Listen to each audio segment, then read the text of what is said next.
What do you think is the single biggest danger to today's workforce? I can think of a few, and the biggest is a tough one to grab. I think on an individual basis, people giving up on themselves, because I see that a lot, and it's difficult to blame anyone or any influence for that.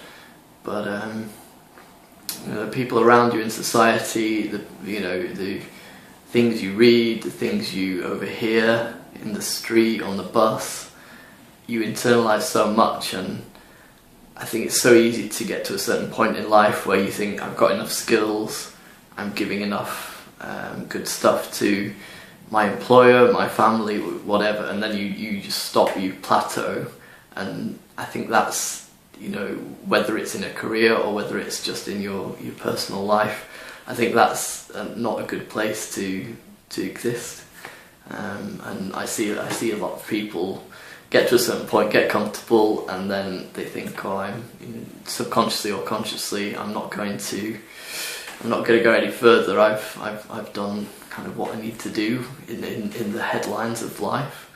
I think that's the biggest danger, because when that comes into the workplace, you get this phenomenon where someone rises the ranks, they become a manager, and then they kind of think they've made it, and then their skills soften, which is not really an issue for them, but the people that they're managing aren't getting the benefit of someone who's giving loads of energy into self-development, and that kind of lethargic stuff that does creep down, I think, to people that are being managed. So that's the danger, that inertia, really. Actually, I think moving away from a line management model completely is probably a great thing to try.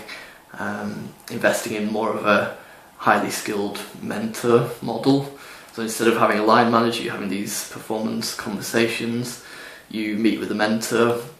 You talk about how they develop their skills, how they see your skills developing, and really just giving that a real punch of energy into your life at work that you can also then take home and put into your personal life. So I think line managers could perhaps be replaced with mentors that are really going to give someone a vigour to keep going in life and keep going up.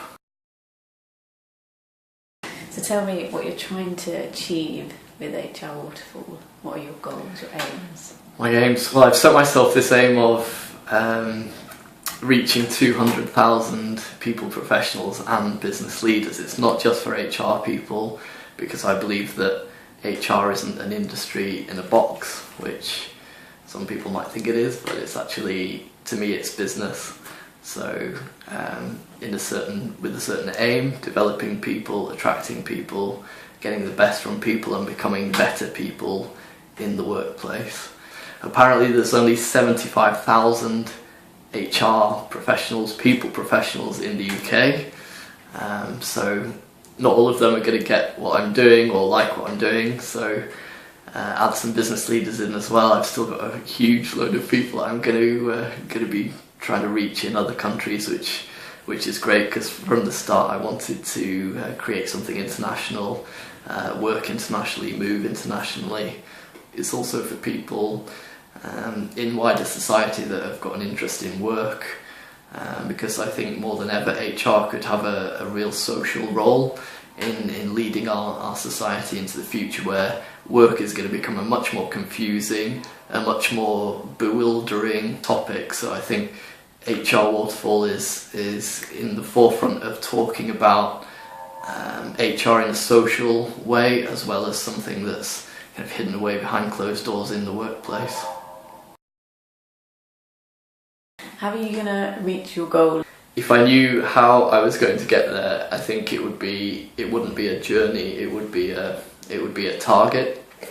It would be a linear, strategy from A to B. Whereas I see this as a human journey. I don't know how I'm going to do it. I don't know if I can do it.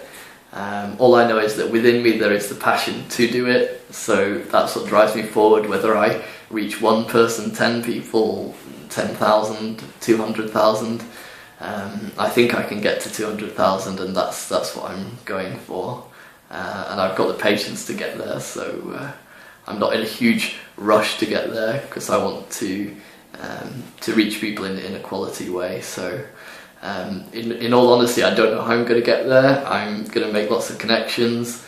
I'm going to talk to people, make videos, write articles, hopefully work with other people who are doing similar things and collaborate. And I think a great way that I could reach more people and have an impact a little bit more quickly would be to partner up with bigger businesses or medium-sized businesses and help them to implement some of the themes and ideas that I'm talking about.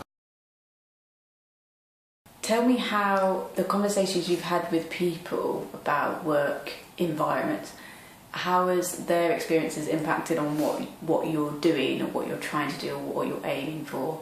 Primarily, I'm an HR person. I've got that kind of theme with an employment law background. I've come into it legalistically, but throughout the time when I was studying law, I said to people that I really saw law as the key to unlocking in your mind how society actually works, and linking that in with the neuroscience that I studied as well. That really came through as, if you can see behind the veneer of how society works, there's a lot going on that we can often bypass and ignore.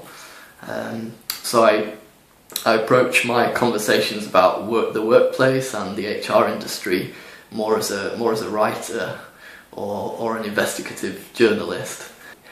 As a writer, if I'm researching a novel, I'll go speak to someone who's got a certain insight or experience in a certain thing, and I'll be really asking them on an emotional level how things feel.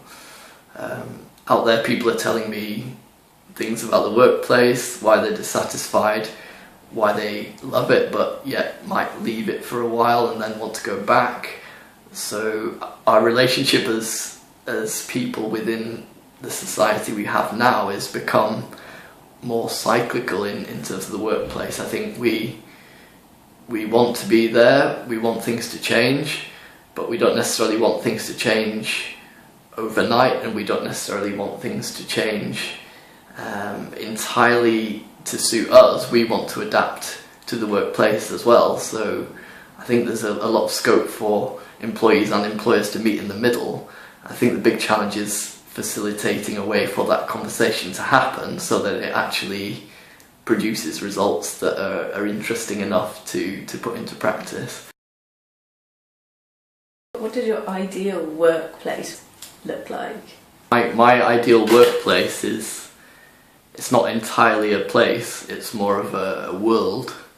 So it would involve partly being mobile, travelling so you can experiment with different environments that you're working in. You can work in different cities. So part of the time you'd be doing that, doing your work on the move. But importantly, you'd be coming into certain hubs or certain bases for some of the time. So for me, maybe a half and half. You being away for a certain time, like a month, and then you come back for 2 months or a month. Mix it together like that. But the important thing is, both while you're away and while you're in a base or a hub, in both of those times you're getting this at least weekly injection of really strong mentoring. So I think that combined with individual freedom of movement gives you so much more confidence in the work you're doing because you're so autonomous, yet you're getting this real power support to become a real impact as an individual, as a human being. And if you're living like that, I really believe that what you're delivering to a business will just be really explosive. You won't be able to stop yourself being amazing at what you do. So I think as two really quick elements put together, that could be a really great workplace party bomb. So what sort of key or main objectives, tangible outcomes have you got in mind for HR Waterford? I'm about to launch a counter on the website, which is going to try, as imperfect as it is going to try to track the progress of the HR industry becoming closer and closer to its, what I call 100% potential. As I said in one of my early articles, I believe that we're right now at 10% of the industry's potential, and by that I mean the potential of the people working within this industry based on the kind of brand and the attitude and the practices that we're working with and the impact that we're having publicly in society as an industry, because I think we're quite quiet in that sense. So I think really we're a 10-bagger as an industry if we get to 100%, which I think is doable, but it's a long game. It's going to be years, many years, I think, before we're really there. But it takes a lot of effort, small steps. So by having this percentage tracker, it's a bit like a fundraising thing at the church where you have the red going up and up on the thermometer. As part of my efforts minutely to try and move that progress counter along, I'm really going to be putting out lots of content, but underneath that is going to be a real people philosophy heart to what I'm saying, because I want to make things better in our lives and our existence, because a lot of that is going to be working, whether that's in a workplace or in other environments. I think we could be on a lot more media channels. We could be engaging in different kinds of message presentation, whether that's video or whether that's images, or collaborating with unexpected people, musicians, artists.